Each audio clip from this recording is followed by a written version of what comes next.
बोलो जयकारा बोल मेरे श्री गुरु महाराज की जय।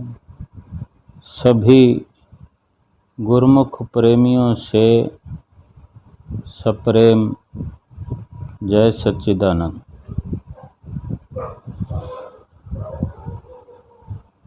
एक समय की बात है, एक आदमी के घर गुरु और भगवान दोनों पहुंच गए। वो जो बंदा था, प्रेमी आदमी, गुरु का शिष्य था और गुरु ही भगवान को लेकर उसके घर पहुंचे हैं। वो बाहर आया, दरवाजा खोलने के लिए वो भगवान के चरणों में गिरा तो भगवान बोले, रुको रुको, पहले गुरु के चरणों में जाओ। वो गुरु की तरफ झुकने लगा चरणों में, तो गुरु बोले, मैं भगवान को लाया हूं, पहले भगवान के चरणों में जाओ। फिर वो भगवान के चरणों में गया तो भगवान बोले, इस भगवान को गुरु ही लाया है ना, गुरु ने ही बताया है, गुरु लेकर आया है भगवान को, इसलिए गुरु के चरणों में जाओ। पहला जो स्थान है वो गुरु का है। फिर वो गुरु के चरणों में। फिर गुरु बोले, मैंने तो तुम्हें बताया ही तो है केवल, लेकिन तुम्हें बनाया किसने? बनाया तो तुम्हें भगवान ने ही है ना, इसलिए पहले भगवान के चरणों में नतमस्तक हो जाओ। तो फिर वो भगवान के चरणों में नतमस्तक होने लगा। फिर भगवान बोले, रुको, मैंने तुम्हें बनाया है, ये तो सब ठीक है, तुम मेरे चरणों में आ गए हो, ठीक है, लेकिन यहाँ मेरे न्याय की जो पद्धति है, जो न्याय का जो तरीका है, यहाँ की जो मर्यादा है मेरी, अगर आपने अच्छा किया है, अच्छे कर्म किए हैं, तो तुम्हें अच्छे के बदले स्वर्ग मिल जाएगा, शुभ कर्मों के बदले। जैसे हम दान पुण्य करते हैं, किसी की मदद करते हैं, और कोई लंगर भंडारा चला दिया, किसी दुखी को कुछ राहत पहुंचा दी, ये शुभ कर्म है। तो शुभ कर्मों के एवज में स्वर्ग मिलेगा तुम्हें, और अच्छा जन्म भी मिलेगा, स्वर्ग भी मिलेगा, अच्छी योनि मिलेगी। और तुम अगर बुरे कर्म करके आए मेरे पास, मेरे यहाँ दंड का भी प्रावधान है, दंड की भी व्यवस्था है, दंड मिलेगा। फिर वहाँ अटक जाओगे, फिर तुम्हारी आत्मा को तकलीफ होगी, तुम्हारे शरीर को तकलीफ होगी, तुम्हें नरक भी मिल सकता है। अटक गए कि नहीं? लेकिन ये गुरु जो मुझे लेकर तुम्हारे पास आ सकते हैं, यानी तुम्हें भगवान से मिला सकते हैं, भगवान का रास्ता बता सकते हैं, भगवान को तुम्हारे घर लेकर आ सकते हैं। अगर तुम इनके पास पहले चले जाते हो, इनकी शरण अपनाते हो, इनको अपना समर्पण भाव कर देते हो, इनके समर्पित हो जाते हो, फिर तुम चाहे जैसे भी हो, पाप करके आए हो या बुरे कर्म करके आए हो, दंड के भागीदारी हो, भले ही हो, लेकिन तुमने समर्पण भाव कर दिया अपने गुरु से, तो गुरु तुम्हें चरणों से ही नहीं लगाएंगे, बल्कि अपने गले से लगा लेंगे, क्योंकि तुमने समर्पण भाव कर दिया और गुरु ने तुम्हें स्वीकार कर लिया। जो तुमने पहले किया सो किया। अब अगर तुमने हर बुराई से तौबा करके अपने आप को अपने गुरु महाराज जी के चरणों में सौंप दिया, तो तुम्हें शुद्ध करके, तुम्हारा अंतःकरण शुद्ध करके, तुम्हारे अंतःकरण में ही गुरु महाराज विराजमान हो जाएंगे। तुम्हें इनाम ही इनाम है, तुम्हारा अच्छा ही अच्छा है, दंड नहीं है। गुरु की शरण में जाने से फिर दंड का कहीं भी, दंड की कोई मर्यादा नहीं है, दंड का तुम्हें मुंह नहीं देखना पड़ेगा, केवल इनाम ही इनाम है। यही कारण है कि गुरु किसी को भगाता नहीं है, अपनाता है।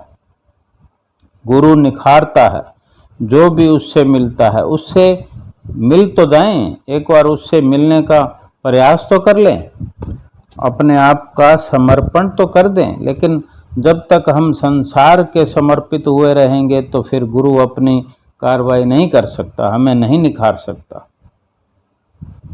गुरु गले लगाता है जब हम पूरे संसार को पीठ दे दें, संसार में रहते हुए गुरु के बने रहें, संसार में कार्य व्यवहार करते हुए गुरु की आज्ञा पर चलते रहें, संसार के अंदर सबसे व्यवहार करते हुए हमारा असली और सच्चा व्यवहार अपने सतगुरु की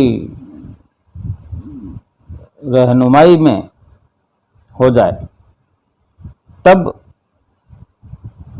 तब हमें वो लाभ भली भांति होगा और होता ही है। क्यों कि ये गुरु का अपना बिरद है। एक लीला है पंचम पातशाही गुरु महाराज जी की,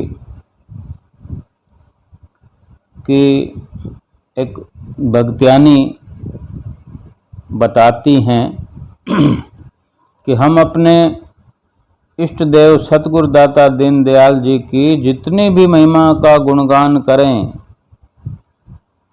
कम से कम है वो कि श्री गुरु महाराज जी की कृपा से मुझ पर बहुत गुरु महाराज जी ने कर्म किए हैं, कृपाएं की हैं। सभी गुरुमुख प्रेमियों के जीवन में श्री गुरु महाराज जी की कृपाएं उतरती रही हैं, उतर रही हैं और उतरती रहेंगी।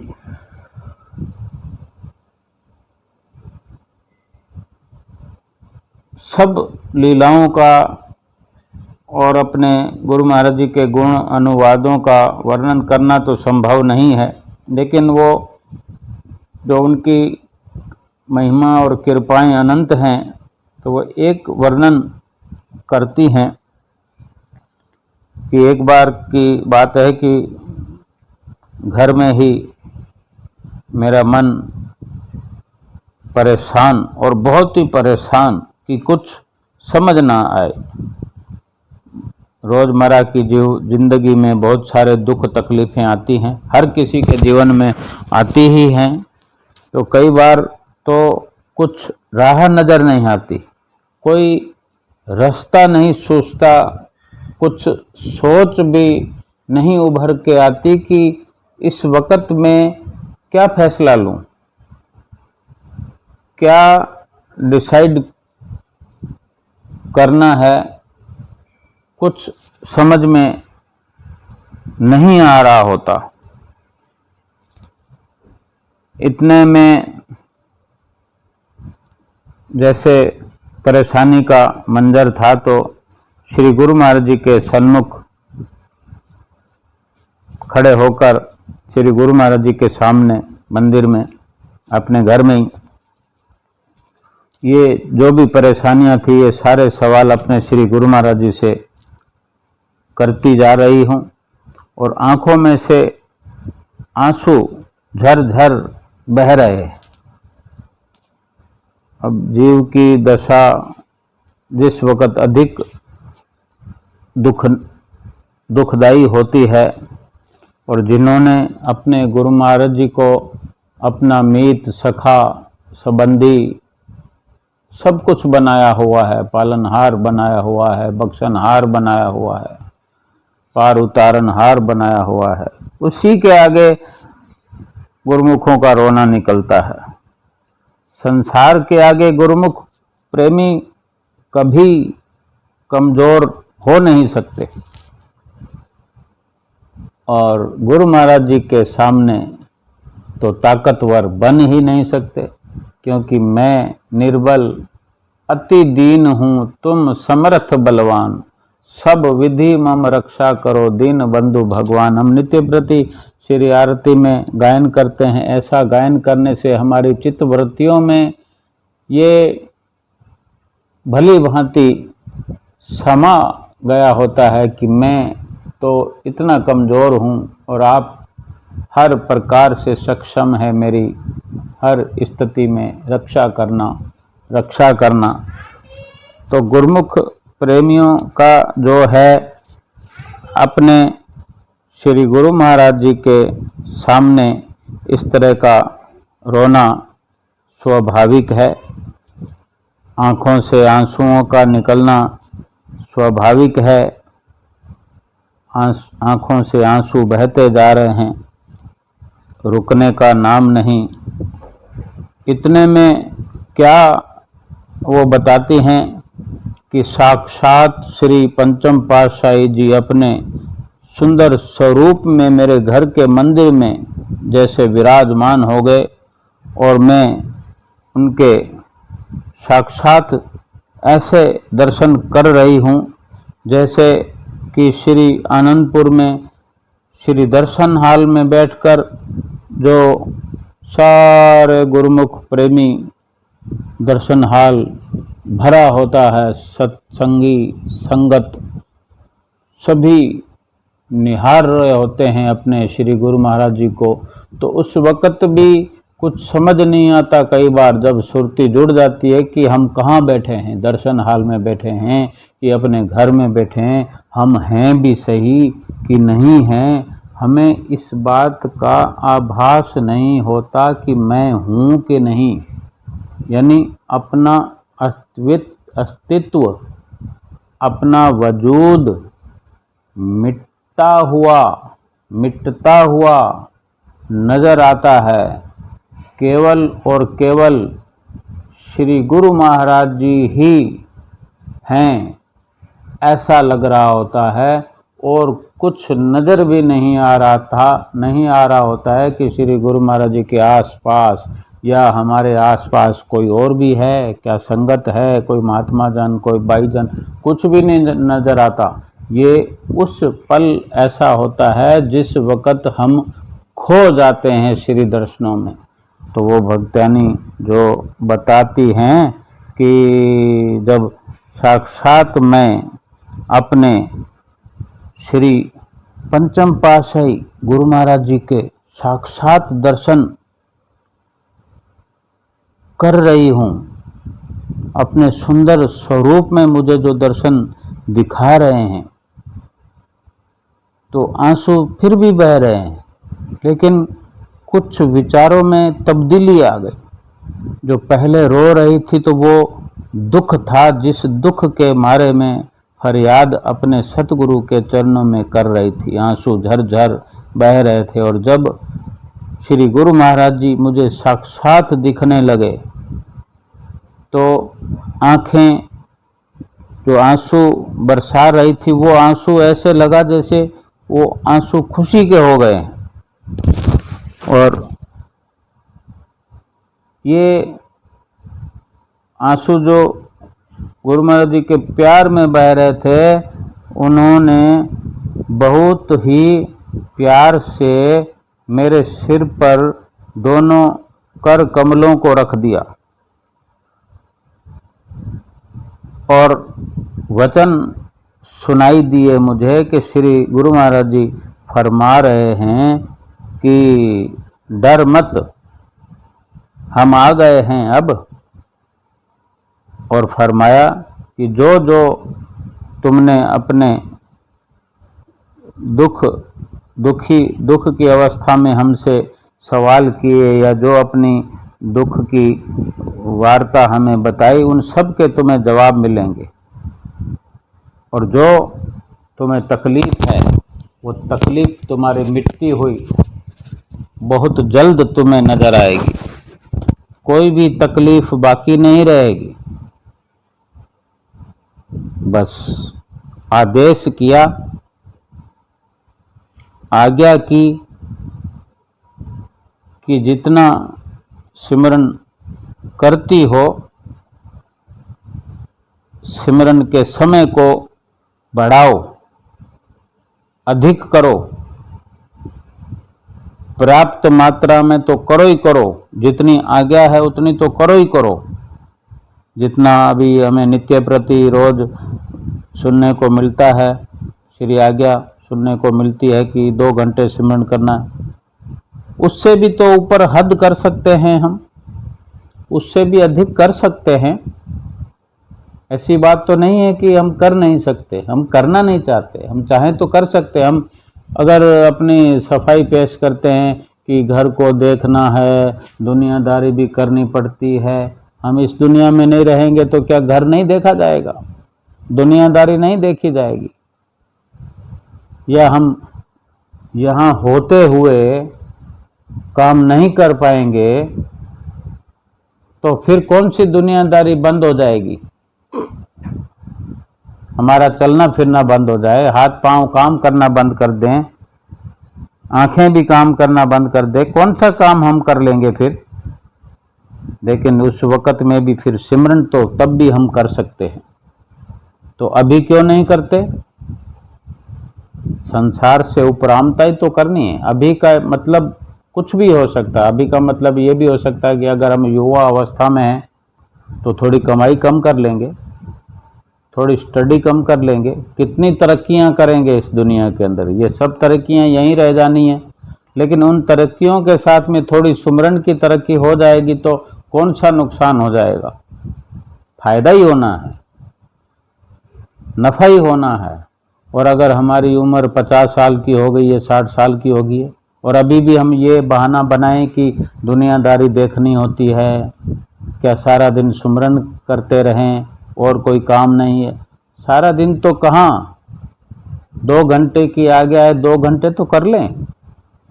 2 घंटे को हम सारे दिन का नाम दे देते हैं। अगर कोई महात्मा जन, भाई जन हमें कह देते हैं कि श्री गुरु महाराज जी की आज्ञा हुई है, और आजकल तो सीधा सत्संग हमारे घर आता है। सुबह उठते हैं, आंख मसलते हुए उठकर खड़े हों, गुरुमुख प्रेमी अमृत वेले में भी उठने वाले हैं, लेकिन देखते ही देखते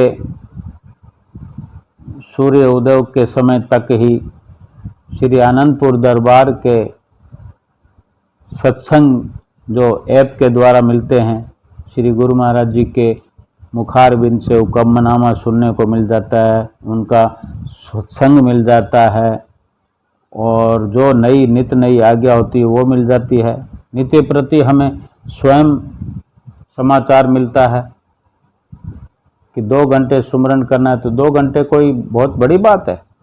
अगर हमने बहुत कमा लिया है तो अब कमाना बंद कर देंगे तो क्या अब जो सफ़र पर जाना है तो उसके लिए तैयारी नहीं करेंगे? जिस दिन हमको शाम को 5 बजे अगर ट्रेन से जाना हो, लेकिन रोज़ हम 8-9 बजे 10 बजे अपना बिजनेस दुकान बंद करके आते हैं, अगर 5 बजे ट्रेन पर जाना हो ज़रूरी काम से, तो क्या उस दिन भी दुकान पर बैठे रहेंगे? उस दिन तो 3 बजे ही घर आ जाएंगे। तैयार होकर जाना है, साथ में कौन सा सामान ज़रूरी है वो लेके जाना है। तो फिर क्या सुमरन, भजन बंदगी ये ज़रूरी नहीं है? ये सफ़र का सामान नहीं है? ये उस लोक में काम आने वाली वस्तु नहीं है? क्या हम जानते नहीं हैं? हम तो बहुत ज्ञानी हैं। तो ज्ञान तो वही होता है जो हमारे सफ़र में इस लोक से परलोक का सफ़र करते हुए जो ज्ञान फलीभूत हो, हमें मार्ग में कष्ट न हो, गंतव्य पर पहुंचकर, मंजिल पर पहुंचकर भी हमें सराहा जाए, हमारे कार्य को सराहा जाए, सराहना हो, मालिक से मिलने पर उज्जवल मुख होकर मिलें कि हम क्या कारनामे करके आए हैं। भजन बंदगी की लड़ियां पिरो के लाए हैं, अपने श्वासों के बदले हीरे मोतियों के समान सुमरन का खजाना लेकर आए हैं। तो फिर कितना आशीर्वाद मिलेगा, कितनी प्रसन्नता मिलेगी। इसलिए संसार का धन बहुत कमा लिया, और जो अभी कम उम्र में हों वो भले जितना मर्जी कमाएं, लेकिन सुमरन को छोड़कर धन कमाना ठीक नहीं। सुमरन के धन को जोड़कर संसार का धन कमाना, उसमें तो वादा ही वादा हो जाएगा। तो वो भक्तियानी बताती है कि मैंने उस दिन से श्री गुरु महाराज जी की आज्ञा से अपने सिमरन को बढ़ा दिया। ये समझ लिया कि अगर मेरा रोना धोना सुमरन से श्री गुरु महाराज जी की आज्ञा से बदलता है तो मैं सुमरन करती चली जाऊंगी, बढ़ाती जाऊंगी, अपने आप श्री गुरु महाराज जी मुझे दिखा देंगे। तो वास्तव में उन्होंने बताया कि मेरे दिन बदल गए, मेरे दिन बदल दिए श्री गुरु महाराज जी ने। मेरे पास घर नहीं था, घर मिल गया। जो इज्जत नहीं किया करते समाज वाले, वो इज्जत देने लग गए। सुबह अमृत वेले में उठने के लिए भी मुझे मौका मिलने लगा। मेरे दिन बदले, मेरी दशा बदली, मेरी जिंदगी बदल दी मेरे शहंशाह सतगुरु गुरु महाराज जी ने श्री पंचम पातशाही गुरु महाराज जी की आज्ञा से। और सबको वो संदेश देने लगी हैं कि श्री गुरु महाराज जी जो वचन फरमाते हैं उनमें सुख ही सुख भरा हुआ है। अगर हम 5 नियम निभाते रहें और श्री गुरु महाराज जी की प्रसन्नता प्राप्त करते रहें, तो बस हर वक्त यही लगेगा कि मेरा सतगुरु मेरे साथ है, तो डरने की क्या बात है। उसके रहते कोई कुछ हमें कह भी सके, ये किसकी औकात है। मेरा सतगुरु मेरे साथ है, डरने की क्या बात है। उसके रहते कोई कुछ कहे, इतनी किस में ये औकात है। बोलो जयकारा बोल मेरे श्री गुरु महाराज की जय।